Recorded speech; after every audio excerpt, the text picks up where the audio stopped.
She gathered the last of her strength and looked straight into his eyes. This hunger you carry, it will never leave. Wherever you go, whoever you see, you'll do this again. You'll never find peace.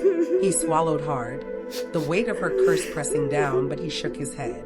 No, you don't know me, he whispered, voice barely steady. I'm sorry. I truly am. But without another word, he turned and walked away, leaving Ada kneeling alone in the silence of the hut, the curse hanging heavy in the air. The boy, Ogadinma, woke up with a strange feeling. As he looked down, he saw his manhood glowing like pure gold, larger and stronger than before.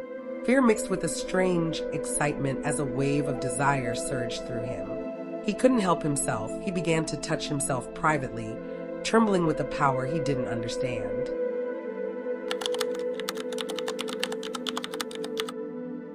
In a small hut at the edge of the village of Mbereki, people were talking quietly to each other, surprised and curious. The news had spread quickly, and more villagers were coming to see for themselves. When they went inside, they saw a 70-year-old woman named Ada holding a tiny newborn baby boy.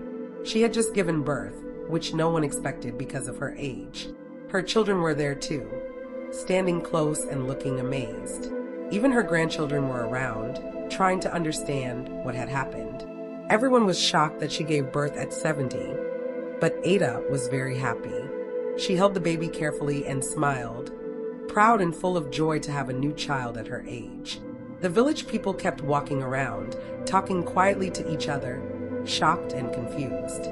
The children and grandchildren sat nearby, whispering among themselves about what was happening.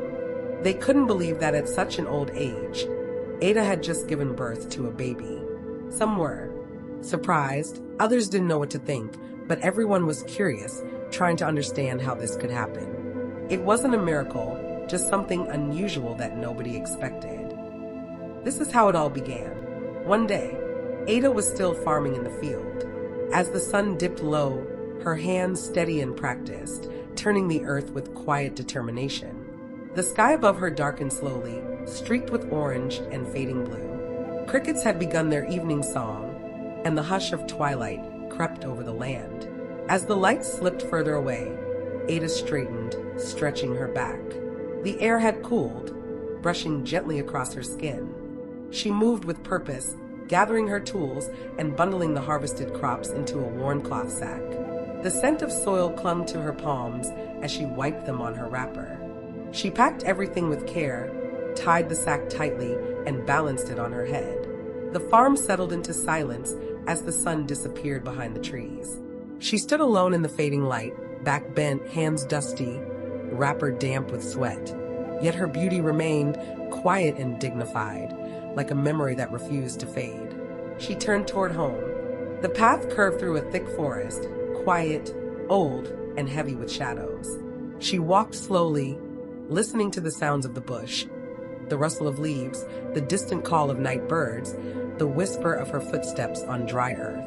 Then, just as she reached a narrow bend in the path near a forgotten edge of the village, a shape moved. A boy named Ogadinma stepped out from behind the trees. Before Ada could react, he held her firmly.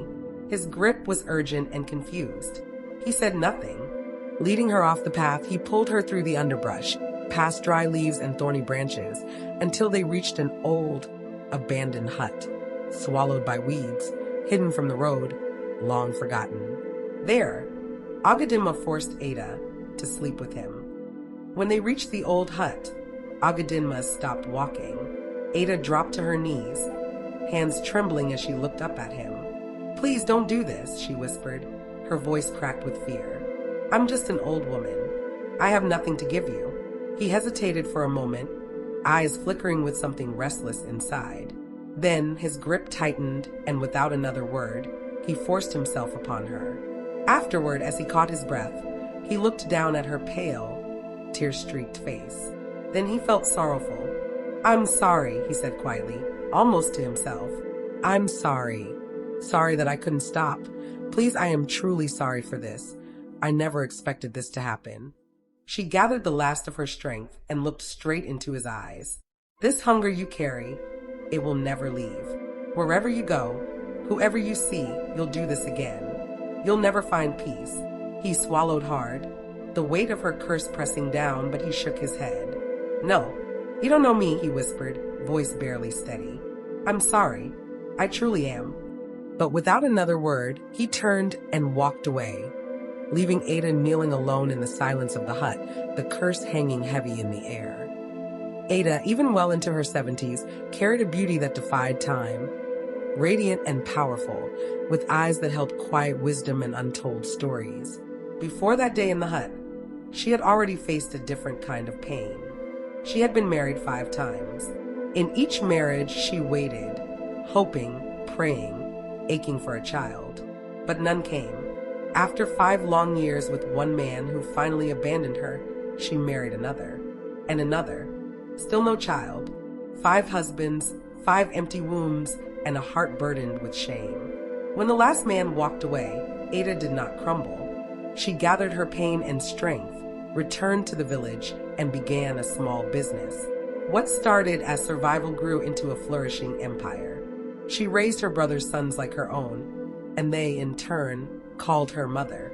From them came grandchildren, joyful, loud, and loving. Though she had never gave birth to a child of her own, she built a family through sacrifice, care, and courage. Her love wove a home full of laughter and loyalty. Proof that motherhood is not only born in the body, but in the heart. The hut, where it all happened, was not always a place of silence and sorrow. Once, it stood at the heart of the village, alive with whispers, incense, and hope. The air was rich with the scent of burning herbs.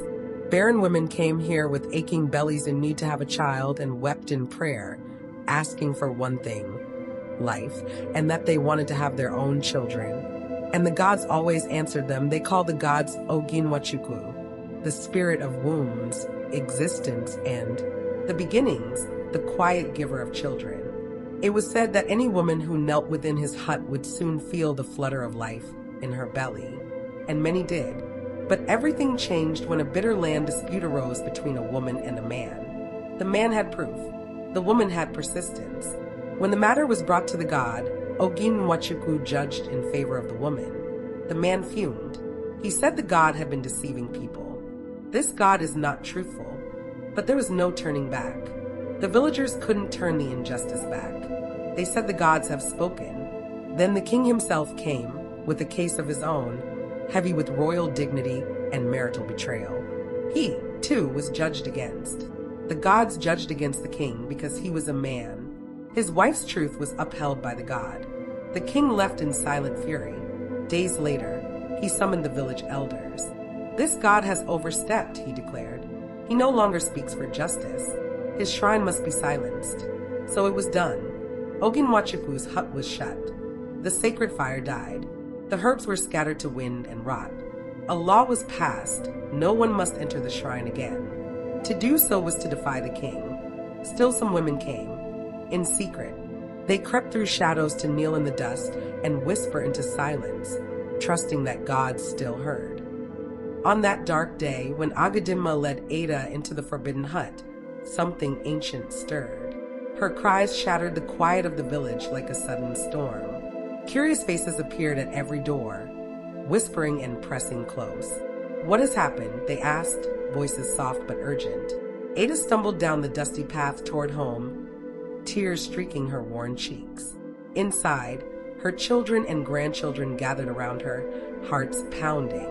She took a shaky breath and began to speak of the night, the cold, the hands that stole her trust.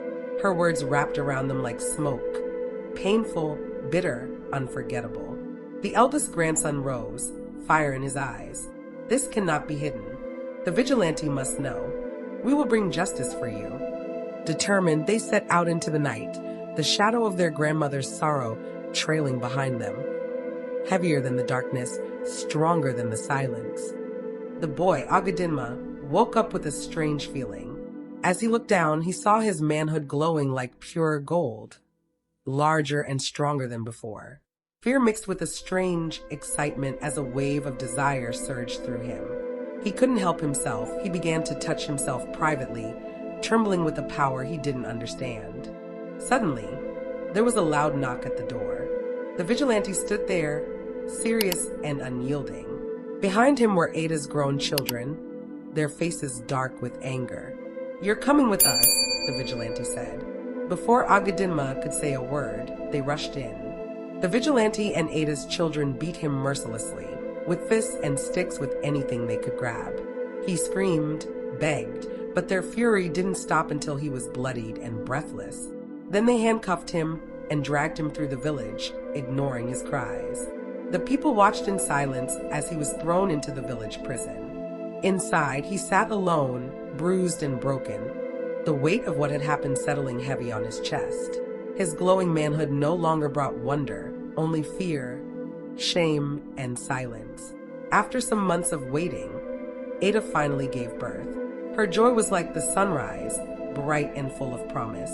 Carrying her happiness, she went straight to the vigilante, pleading for Ogadinma's freedom. Moved by her sincerity, they let him go. Back home, Ogadinma felt the weight of everything, but hope flickered in his heart. Time passed, and one day Ada visited him with gifts, a silent thank you wrapped in kindness. Then, with a quiet request, she asked him to be with her again, hoping for another child. He agreed, and as seasons changed, so did the village's whispers. Another child was born, a miracle that left the people stunned and curious. As Ada gave birth to the second child, the air buzzed with amazement, as if the land itself was holding its breath, watching this strange, powerful story unfold. Ogadinma's days were restless, stirred by desires he barely understood. But memories of the prison, the harsh beatings and cold walls, kept him wary of the outside world. Afraid to risk going back, he shut himself inside his home, wrestling alone with the fire inside. His only relief came in secret, private moments where he tried to tame the hunger burning in him. Then one evening, as the village quieted, a familiar woman walked by, married for 10 years, but never blessed with a child. Their casual talk turned deep as she shared the pain she carried. Night wrapped them in its silence, and in that fragile space, they found a connection that gave birth to hope. Weeks later, the village buzzed with news. She was pregnant. Amazement spread. How could this boy, once an outcast and prisoner, bring life where there was none before? The village watched, stunned and hopeful, at the miracle unfolds before their eyes. The village was buzzing with whispers and wonder. 2 women had now become mothers, through him. One, Ada, the old woman who had long waited for a child, and the other, a young wife married for 10 years who had never known the joy of motherhood. Ogadinma's strange gift, his power to bring life where there was none, had amazed everyone. People could hardly believe it was real, a magic blessing or a curse, no one was sure. But all agreed, something extraordinary was unfolding right in their midst. After some time, a man whose wife had been barren for 15 long years came to Ogadinma one night. He spoke quietly, his voice filled with hope and doubt. "I want to test something," he said. "My wife and I have tried for years, but she has never been able to bear a child. I want to pay you to help us. Will you help her conceive?" Ogadinma nodded, knowing the power he carried. That night, he lay with the woman, and in time, she bore a child. Not long after, the man returned again, paying Ogadinma once more. Ogadinma again lay with his wife, and again, she conceived and had the second child. Word of these miracles spread like wildfire. Women from far and wide, those without children, those who had lost their wombs, came to Ogadinma. They sought him out, hoping to be blessed with the gift of life. Ogadinma's fame grew beyond the village. He became known as the one who could give babies to the barren, the hopeless, the forgotten. Wherever a woman longed for a child, Ogadinma's name was whispered in hope. His power made him famous everywhere. Not just women who couldn't have children, married women, old women, every woman who heard the stories wanted him too. They whispered about how he could be with a woman for hours, how strong and enduring he was, and how the women cried out in joy from the experience. But the strangest, most powerful thing was this. If Ogadinma even touched a woman, she would get pregnant, even if she hadn't planned for it. Because of this, women sneaked out at night, hiding in the shadows to meet him. They didn't want anyone to see. Some came hoping for a child, others just to feel the warmth of his touch. Girls whispered behind closed doors, sometimes arguing softly, each desperate for just one chance to be with him. Avoiding pregnancy became difficult, even when they tried. The village was full of secrets, soft cries, hidden laughter, and stolen moments. Even the children noticed how the grown-ups looked different, whispered more, and sometimes sneaked away under the cover of night. Ogadinma was caught in the middle, trying to hold it all together. He was like a fire, bright, hot, and wild that everyone wanted to feel. But that fire could burn everything down if it wasn't handled carefully. The village was alive with excitement, fear, and quiet battles, all because of the strange power he carried inside him. One bright morning, two married women came to Ogadinma's house at the same time. Neither of them knew the other was there. After they had both been with him, they ran into each other, and suddenly, the quiet turned to anger. They began to fight, shouting and pushing, each woman jealous and upset because they both wanted him all to themselves. The boy, Ogadinma, watched the chaos unfold with a heavy heart. He had never wanted this kind of trouble, so he raised his voice and, with firmness, told the women to leave his home. Just then, their husbands arrived, drawn by the loud shouting, and quietly took their wives away. The fight ended, but Ogadinma was left disturbed. From that day on, his name began to change. He was no longer known just as the boy who could give barren women children. Now, people whispered about him as the one who could satisfy a woman's deepest longings. But this kind of talk brought danger, and he knew it. So he made a rule clear and firm. If a woman wanted to be with him, whether for the hope of a child or simply for love, she had to pay. And married women, because of the trouble they might bring, had to pay even more. It was his way of staying in control. With the money he earned, Ogadinma began to build. Strong houses rose from the earth, and plots of land became his. He grew wealthy, slowly and steadily.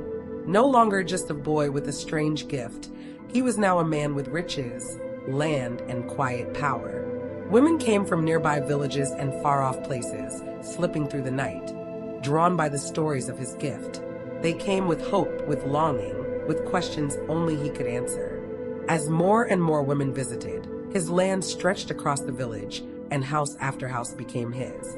The village leaders said nothing. They did not praise what he did, but they did not stop it either. And the women who had once cried in secret, now mothers with joyful arms, stood by him. They protected him, defended him, made sure no harm would come his way. And so Ogadinma's power grew, not just in magic, but in presence. His name spread like the wind through the trees. He had become one of the richest, most powerful men in the village. But his heart, though full of success, was never fully at peace. Then something changed. He began to think about marriage. After some time, he met a woman named Ebi, who knew his story, every piece of it, and yet she agreed to marry him. With her by his side, he tried to move into a new chapter of life. But then Ada, the old woman, the very first to visit him when his gift had just awakened, came back. Her eyes carried longing, and her voice trembled with hope. She asked him for another child. Ogadinma looked at her kindly, but his voice was steady. "I don't want to sleep with anyone anymore," he said. Ada's face shifted. Her sorrow turned to fire. "Without me," she said, her voice rising, "no one would even know who you are. I was the first to believe in you." Her words cut deep, but Ogadinma stood firm. She turned and walked away, her heart broken and full of anger. Day after day, Ada returned, begging him to give her another child. But he would not bend. "I'm married now," he told her again. "I can't." She saw him continue helping other women, still taking their money, still giving them hope, but never her. She felt cast aside, forgotten and replaced. Her tears came like rain that would not stop. But beneath those tears, a new strength grew. She began to remember the shrine, the strange beginning, the night everything changed. And so one cold midnight, Ada walked back to the place where it all began, the abandoned shrine of Oginwachukwu, once known for its power. She knelt on the earth, heart burning, and she called out to the night. Ogadinma, she said, hear my voice. Let your power be no more. You have used it to cause pain. You have forgotten your beginning. So I ask the gods, Oginwachukwu, to take this gift away. Let no woman cry because of your touch again. Let no child come from you. Her voice was fierce and full. She stayed there for a long time, her whispers sharp like wind in the trees. That very night, the gods answered her prayer. The power Ogadinma had once held began to slip away, fading like a shadow at dawn. She rose and walked away, her face wet with tears, but her heart lighter. The next morning, a woman who had waited many years for a child came quietly to Ogadinma's home. She still believed in his gift. Ogadinma welcomed her as always, but this time something was wrong. His body didn't respond. The power he had known so well felt gone. He said nothing. Perhaps it was tiredness, he told himself. But soon, other women came too. And one by one, they all began to notice. Something was missing. The spark was gone. The feeling was different. Weeks passed, then months. No children came. No joy followed. And the whispers returned, this time with sharp edges. His power is gone, they said. The boy is nothing now. The village, once filled with awe, turned its back. His name, once spoken with reverence, was now used in jokes and quiet shame. Ogadinma said nothing. He carried his pain like a stone. But his wife, Ebi, stayed. She held his hand. She stood beside him, even as the world stepped away. And so, the boy who once gave life to so many now sat in silence. His gift gone, his heart bruised. His journey was changed forever. Ogadinma searched for answers when his gift disappeared, but nothing came. The power that once brought children to barren women, the only thing he truly knew how to do, was gone. He had no education, no craft, no other skill. Without that gift, he was lost. The women stopped coming. The joy and praise faded. Silence replaced it all. Though he became poorer, he survived off the houses and land he had bought when times were good. He rented them out, fed his wife Ebi and their children, and accepted small payments from farmers who used his land. But inside, Ogadinma carried shame. He missed being useful, being wanted. His name, once spoken with praise, now passed in whispers. Friends vanished. Strangers stared. Yet Ebi stayed. Calm and faithful, she held the home together. She never judged him, only held his hand when the world turned away. He kept waking up, doing what he could. The magic was gone, but his family needed him. And somewhere inside, a quiet hope still flickered. No woman asked to lie with him anymore. His name no longer carried the promise of miracles. That chapter had ended. He searched across forests, hills, and temples. He met healers, prophets, and monks, but no one could restore the power. Seasons passed, and so did hope. Then, one afternoon in the middle of Damarcus Market, something strange happened. As he walked through the square, buying food for his family, a forgotten feeling returned. His manhood stirred, not with desire, but with power. The old fire, the one he thought was gone forever. Startled, he dropped what he was carrying and slid both hands into his boxers, pulling the waistband out, checking himself with disbelief. Was it real? Was the power back? Right there, in the center of the market, people froze. Sellers stopped mid-sentence. Buyers paused mid-bargain. Those who knew him, and many did, turned and stared, their mouths open in shock. Ogadinma stood still, breathing hard, eyes wide, staring down into his boxers as if trying to confirm the miracle. Something had come alive again, and though no one said a word, the air around him shifted. Whispers stirred, eyes widened. The man who once brought life might still have something left. Maybe his story wasn't over. Thanks for watching. I hope you are enjoying this video. Creating each video takes me a very long time and a lot of energy. From writing the script, carefully selecting and placing images, to editing every detail and finally uploading. It's a whole process done with passion, just for you. If you enjoy the video, you can support me by subscribing, commenting, liking, or sharing. It won't cost you anything. It's completely free. At the end, please score the video from 0 to 10. where 0 is the lowest and 10 is the highest. Drop your thoughts in the comments. Tell me what you liked, what could be better, and what you think should be added or removed. Your feedback while you watch means the world to me and helps me keep making content you love. Thanks for watching, and I can't wait to bring you more great videos soon.